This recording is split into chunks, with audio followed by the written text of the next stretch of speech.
Hello, this is Eric from Cafe Watercolor and welcome to Coffee Talk. This Coffee Talk is going to be an interview. If you are following my YouTube channel, you might have seen the recent video when I interviewed several watercolor masters at Admire.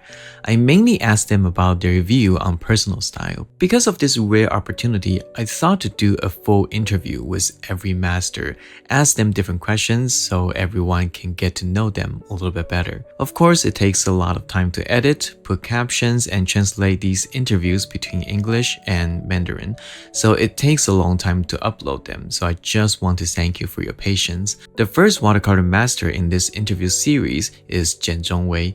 He needs no introduction. I started to follow him back in 2013. I liked his work back at that time, and throughout the years, he has become an international master who won numerous awards and has given workshops all over the world.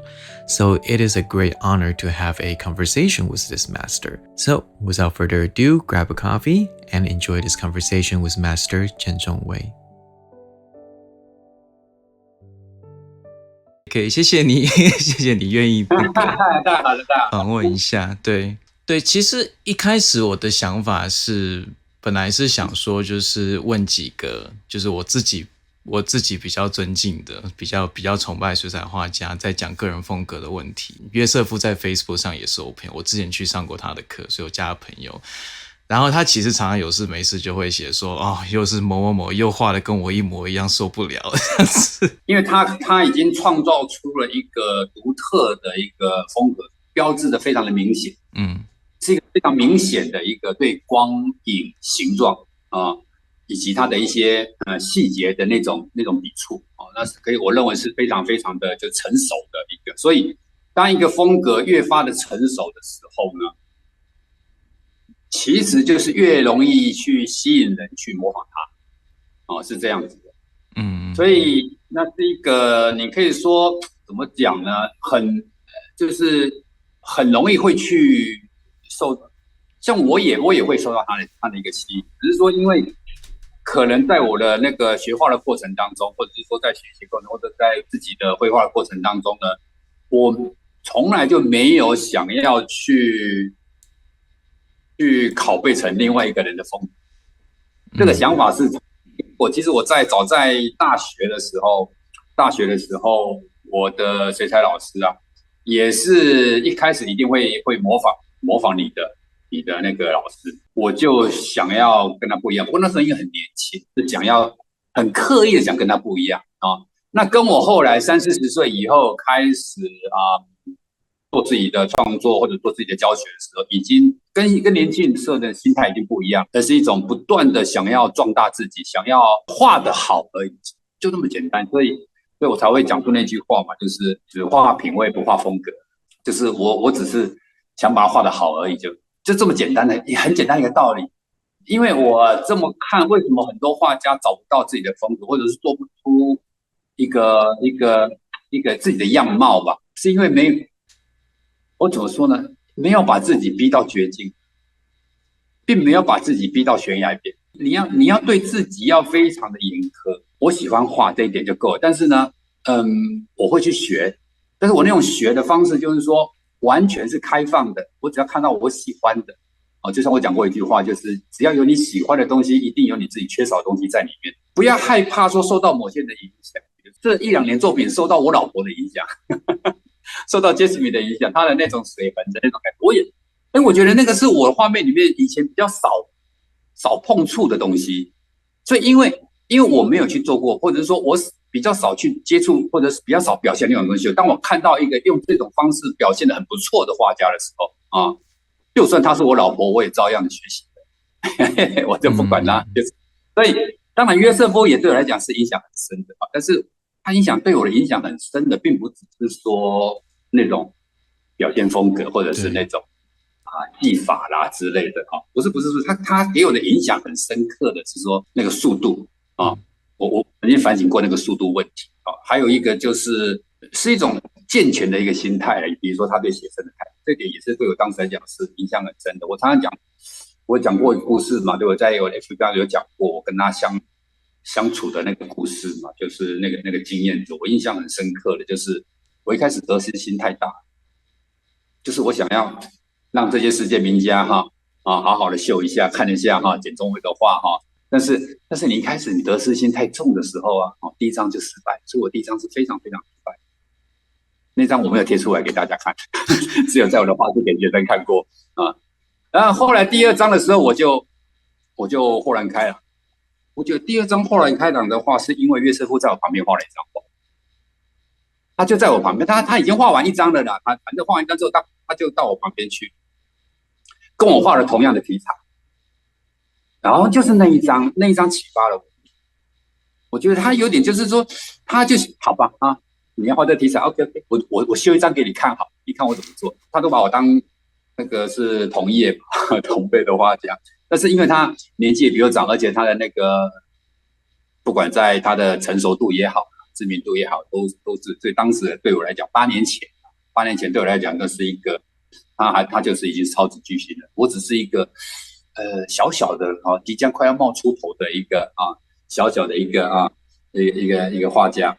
但是那次我印象很深刻，因为他画的那个气场就跟我的样子的那种。怕的，就是想要弄一些东西的就差很多，就一下子我就知道高下立判。所以我第二章的时候，我就完全放开了，我不管那些小心翼翼的东西，所以我第一章就画得非常成功。所以后来那张我跟他交换，就那个故事的。对。所以那个不用害怕那种你会受到某些的影响，对不对？像今天我的水彩画，没有人会说我跟岳师傅有多么接近，没有，并没有，因为每个人都知道说我的画是已经是自己个人一个风格，但很奇怪就是说，因为我从来没有想要去追求风格而且我相信很多人看得出我的水彩画到目前为止呢，它还是不定性，我还在摸索当中，因为我觉得如果停下这个尝试停下这个脚步的话，停下这个想要让我的画面变得更好，那种好是说我在某一个表达方式做到好的时候呢，就是我会不只想要好而已，独特，我想让它变得更独特一点所以这个对我来讲，让它变得更独特，可能就是对我的意义来讲，就是让它变得更好的意思。你让它变得越好，它越独特；你想让它变得更独特，它就变得更好。我尽量从网络上面再去看。有没有能够给我一些启发的东西？古今中外都有，100年前的话都可能对我有很深影响，尤其是来自于19世纪的油画。所以你会发现我的水彩画有一些油画的一些味道。变得一定是用油画的技法，不对，一定是用厚涂的方式。其实我水彩画还是很薄的，就是一层一层薄薄的这样子去处理，只是说它的画面那个颜色那个效果跟一般我们以为的那种透明水彩的那种感觉很不一样。那您是什么时候决定要成为艺术家的？就是全职艺术家。对，因为我的出发点比较是，就是因为我也是台湾长大的，我是国中才搬过来的，就是从小就常被灌输说你画画你没饭吃啊之类的这种，对，饿肚子是吧？对，比较就是不看好啦，就是要的话一定要很顶尖。那当然您是很顶尖，所以这没有问题啊。但是这么多想要学画画的学生。对，我知道你的意思我觉得你这个点是个问题了你点到了这个，因为以你的那个成长过程当中来讲，长辈对于画画的人总是看好，对不对？这个是一个，我觉得正好讲出了我个人为什么会走上绘画这条路的话，有一个很大的不同。对，没错，我跟你一样，跟大家都一样，就是你从小的话就会喜欢画画，但是中间有一个很特殊的，就是说。我从小一直到长大20-30岁大学毕业，在这个过程当中呢，我从来没有想过说我会从事跟画画以外的职业。从小就觉得我想当画家，虽然那个时候画家对我来讲，他连是不是一个正常职业，我可能都还没有那种概念。我只是觉得，在一个人在画架前面画画的这种事情呢，是无可取代的。他对我来讲已经是，我根本没有去想到说，以后能不能混饭吃呢？所以，虽然练的是应用美术系，就是所谓的设计系然后家人会比较安心了一点，这个很好我爷爷就说这个很好，以后就上电视台呀，你们去当美编的工资都很好，有工作，他们都站在有工作这个观点上面。那你问我的话，我当时也没有想很多，我就画画啊，那个地方还是算是那个美术系，也很好，我还是可以继续画画。所以我只是要有一个地方让我继续画就好了。你问我说到底那为什么会选择水彩画这个事情，跟这个可能有点关系，就是因为我们从小接触画画一定是水彩，不会是油画，对不对？台湾的考试术科呢都要考水彩画，然后那我就是不断的就从水彩画上面去接触，那我这个人是这样，一接触的话，我就想把它画得好，我想把它画得越画越好啊。一直到大学的时候，我没有停下以前考大学的那些在画水彩那个经验，继续带上来，再加上我的大学老师啊，杨生老师啊，他本来就是台湾当时最有名的水彩画家，对这几个原因之下呢，就继续画了水彩。后来我有尝试着我当然曾经尝试着想要去画油画，那个习惯那个经验，我已经被水彩给惯坏了，我被水彩给惯坏了，是习惯问题，就自然而然的成为水彩画家。再加上我讲的，我会不断的想把它画得越来越好，就这样子。那大概就是，如果这时候你再问到说，那对参加比赛这个事情，就是当然你随时都可以参加比赛。我认为你只要说你不要把这个比赛太过当一回事，因为如果年轻人的话，我会对，他可能现在对，你看，然后你被推荐没有入围，你会很难过，对吧？而且加上又交钱啊，对不对？尤其美国的比赛那么贵，动辄都是这个几十块美金。主要是我认为是一个心态，因为你如果常常的被拒绝的话，你会有些挫折。像当我这个样子的时候，我现在参加比赛是个游戏了，对我来讲，我就每年反正我就丢过去嘛然后那有得奖也好，没得奖也好，都随便，因为我已经很成熟了嘛，我是很稳定、很成熟的在看待比赛这个事情那这当然，如果你现在建立好的话，你就去送，那是不要被那个有太大的一个影响。当你比赛你会有得失心，会有失落感的时候，就表示你还不是你还不成熟，你还不是个料，你的实力要超越。当你的实力如果超越了那个比赛的水准的时候呢，你就会有平常心了。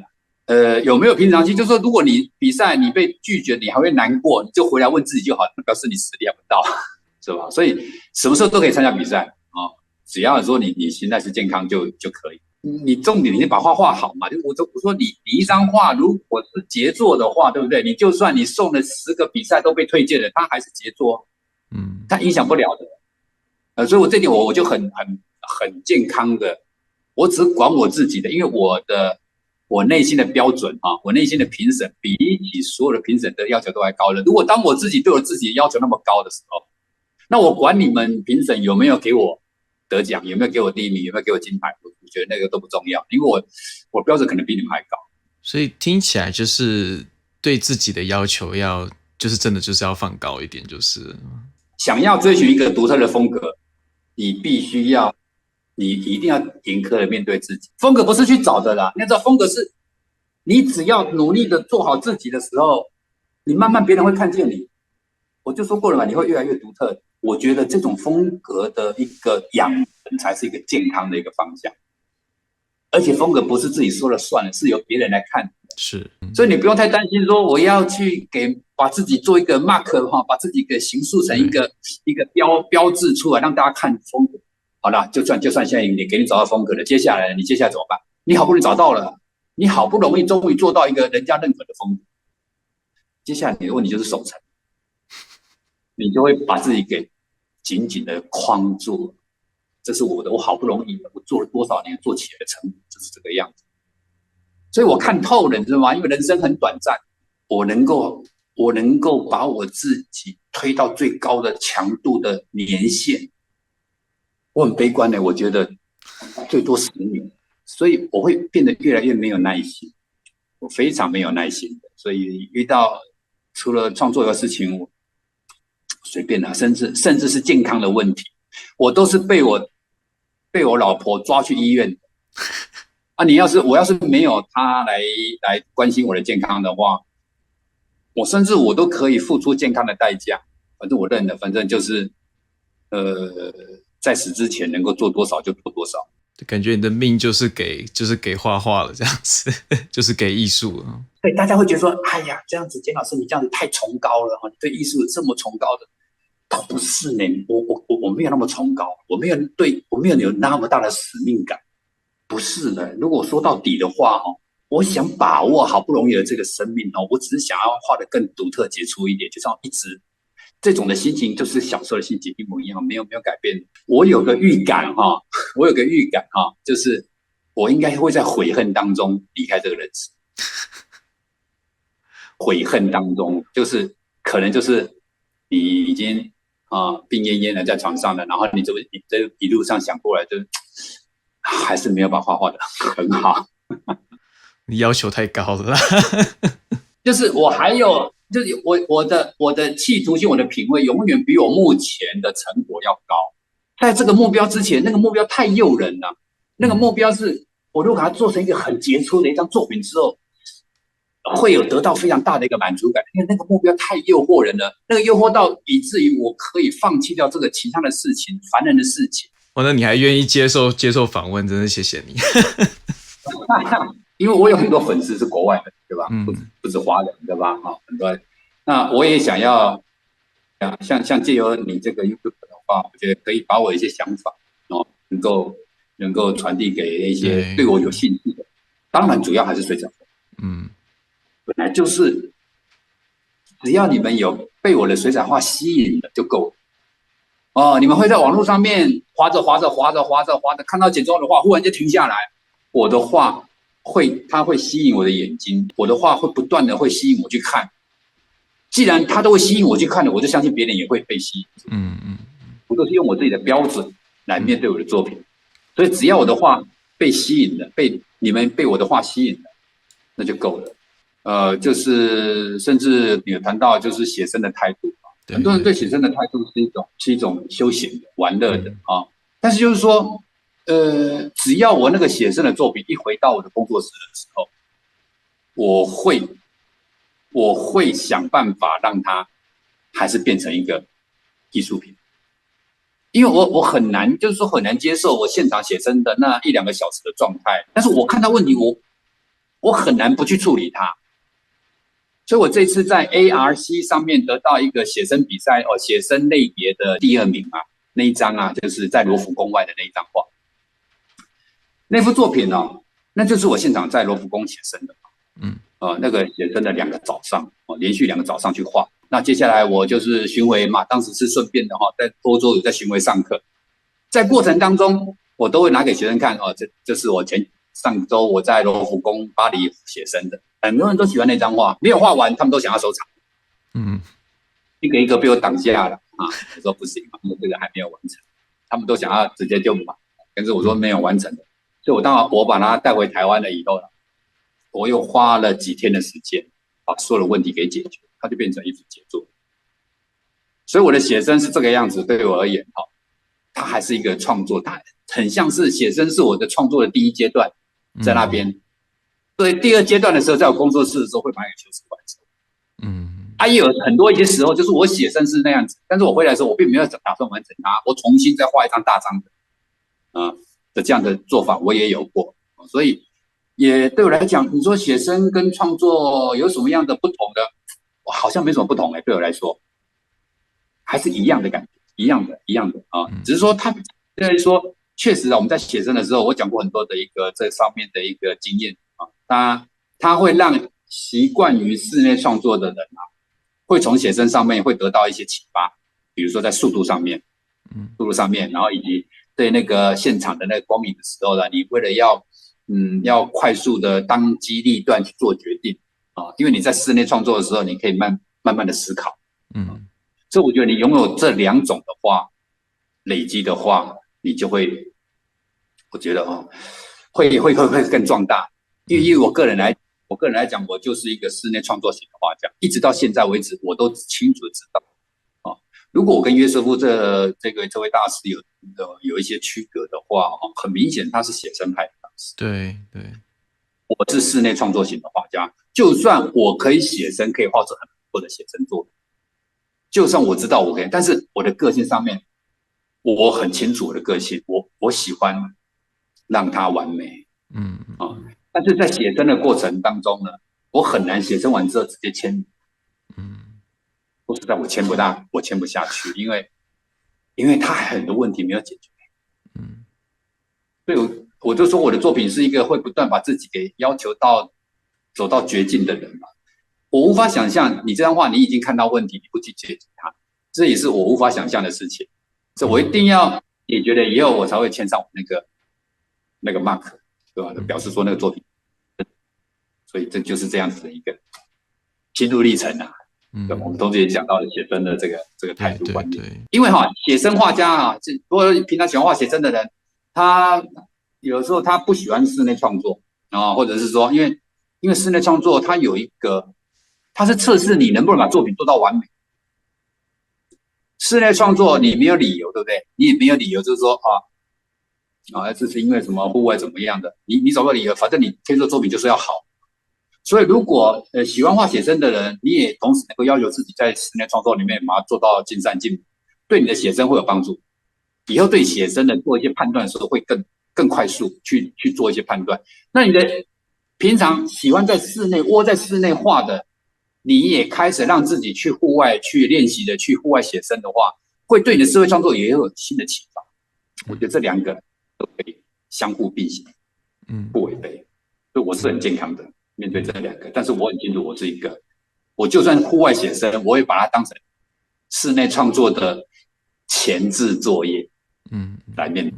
我就是前一阵子有买你那个录的那个示范，是9份那个嘛，就是红灯笼那个，好像对，对你光是在构图跟那个线稿那边，我就觉得说，哇，你怎么用了这么久？因为我习惯看的就是像约瑟夫他们那种，就噼里啪啦就画完了，就开始那个，我就觉得说，哇，你在这个上面的要求跟就是整个就是很严谨这样子。对，有时候我就觉得你在那个上面跟其他的画家都不一样，就是在这上面的要求非常非常的高，所以我就觉得说，就像你讲的，就是画出来感觉是一个精品的感觉。这就是付出的代价嘛。这就是为什么我的作品可以让人家吸住眼光的一个代价。有人说为什么会在上面讲了这么多构思了这么久？因为那些元素就会最后就会造成你对这张画会惊叹。这点也是我不好的地方，就是我太不喜欢失败的感觉。就我想让他一开始就得到成功，所以草图就变得很重要。草图一定要让自己有把握这张画是个杰作，确定这个事情之后，这个草图才能用。如果你连草图都觉得说这个草图看起来就不怎么样，很多学生给我看草图，我就说这个草图你还画得下去吗？你已经看到这个草图的未来了那你为什么会画下去？那是因为你看不到那个草图的未来，所以那个草图就是让我们觉得说，它引起你的企图心了，可以接下来。那接下来会有接下来的问题你每个阶段都把那个问题给解决掉了，它就是一个杰作。我的缺点是什么？我的缺点就是我太喜欢完美，完美太诱惑人，完美太诱惑我。这一点让我觉得我要反省这一点。虽然大部分的人，你们就说你们应该需要这一个，你们应该让完美来吸引你，你才会有动力想要去做到完美，对不对？好，但是我目前这个阶段，就是因为我的作品太趋近于完美，以至于我现在呢，我常常会受到什么吸引？你知道，我现在不会受到太完美的画作的吸引，我现在反而去看到一些比较有一点点不是那么完美的那些作品，我反而会比较能够吸引我的注意。就像我一开始讲的，只要会吸引你的东西，那就是有你缺乏的东西。所以我这些年会比较喜欢看梵谷的画，看席勒的画，就会看一些比较不是在推敲一些完美的那些画，反而有一种比较让人有一种我讲了一种朴素的那种美感。一些其他的问题就是你除了水彩之外，画画之外，有没有什么别的兴趣？弹钢琴对，我记得，对。那是我从研究所的时候，20几岁的时候，我的梦想就是我自己学的，自己弹一个乐趣喜欢古典音乐，因为已经将近10年的时间，我根本没有办法再去有时间去做了。但是目前唯一还有的一个有趣的活动，就是说围棋的这个习惯是我一直还留着。为什么围棋这个习惯会留着？是因为我太太小慧老师 Jasmine， 她也很喜欢下围棋。我们2个夫妻在吃饭的时候呢，我们会边吃饭边下棋。因为我很多的那种构图观念跟尤其是素描的过程，构图观念跟绘画一样，就是它跟围棋的道理很像。我很重视延展这个事情，就是画面任何一个物件它不能够突兀。一个物件如果它跟旁边没有关系的话，就引人注意，而那种引人注意是非常糟糕的情况，它会使你的画面里面非常让人家不舒服。在围棋里面有这种现象，我们称要延展开来。打入到对方的阵营的时候，它里面孤军无援的时候，很容易被消灭掉。我们在设计过程的时候，先设计重要的位置，我们先把重要的面积给设定好。为什么？这个跟围棋一开始在做布局是很像的。我们围棋不可能一开始我就跟你占一个小角落，那你就准备输了。我觉得围棋是让我不止在休闲活动上面，还有在那个绘画观念上面呢，整个都我觉得是非常启发我很深的。你说我有什么休闲活动的话，就是跟我太太在下围棋，吃饭的时候。这休闲也蛮烧脑的。对，就跟构图一样，我的构图很烧脑的。我的草图构图的话，会一直去动脑筋去解决那个构图所以这跟下围棋很像。你喜欢听什么音乐在画画的时候？我记得你好像会放一个日本歌还是什么，忘记了。美空云雀。对。Misola Hibari。我迷美空云雀音乐蛮久的，10多年。在早之前的偶像是 Prince， 那是我大学的时候年轻的黑人歌手 Prince， 所以我的英文签名，早期的英文签名也会签上 Prince。一直到我后来发觉到说，我的画好像有人要开始收藏了以后，我觉得我不能再随便乱搞那个签名要正式的签为我的威了这样子。所以我早年的时候，我没有打算要当画家的时候，我都是签 Prince。我现在是一直回去找以前年轻的时候听的一些歌曲，我觉得有可能是我们年轻的时候，有可能是我们刚接触音乐的时候，那个时候只要有什么音乐，你就会觉得特别好听。然后一直到慢慢的年纪越来越大的时候，东西听的东西越来越多了嘛，所以就会觉得说，后来这些东西你的标准越来越提高了。我认为是你听音乐的标准不断的听多了以后，标准在提高，所以一直到几十年、10年后、20年后，慢慢现在歌怎么都这么难听。免不了还是讲以前的歌比较好。问题是以前的歌是不是真的那么好呢？可能不是，可能是因为你一开始的那些还不到，但是呢，他一开始很震撼的那个力量就喜欢了，有这个原因当然，另外一个原因就是说，你如果现在在听的音乐是以前，现在还听得到、还找得到的甚至还会被翻出来的，这表示说他有经过时间上的历练。对，谢谢老师。对，我觉得好像在跟那种武侠小说那种高人讲话，然后就是越讲我越觉得自己越来越小的感觉。好吧，有空再欢迎回到台湾的时候，我们再聚再聊天。好，没问题。也跟那个 Eric 的网友们说再见谢谢大家。好，我们今天就到这里了。好，拜拜。拜拜。So that's the interview with Master Jen. To be honest, after that conversation with him, I was physically and mentally drained. It was pretty late after the interview because of the time difference. Moreover, his high standard of watercolor is just awe-inspiring. I actually felt I was being scolded throughout the whole conversation because unlike him, I paint watercolor for fun. It's more of a hobby of mine, so he really made me feel like I should take it more seriously. What inspired me the most throughout this conversation is the effort and commitment he put into each watercolor painting. This made me reflect on my own mindset when it comes to painting watercolor. Although I still think the most important thing is to have fun painting, I do feel that I should spend more time and commitment on each piece. Because time is limited, if spending more time can produce a better painting that can be enjoyed by myself and the audiences, then I shouldn't rush to finish painting just to share on social media. Well, I hope you like this coffee talk. I will be releasing more interview with other masters, so stay tuned. I'm Eric from Cafe Watercolor. Wish you have a wonderful day wherever you are. I will see you next time.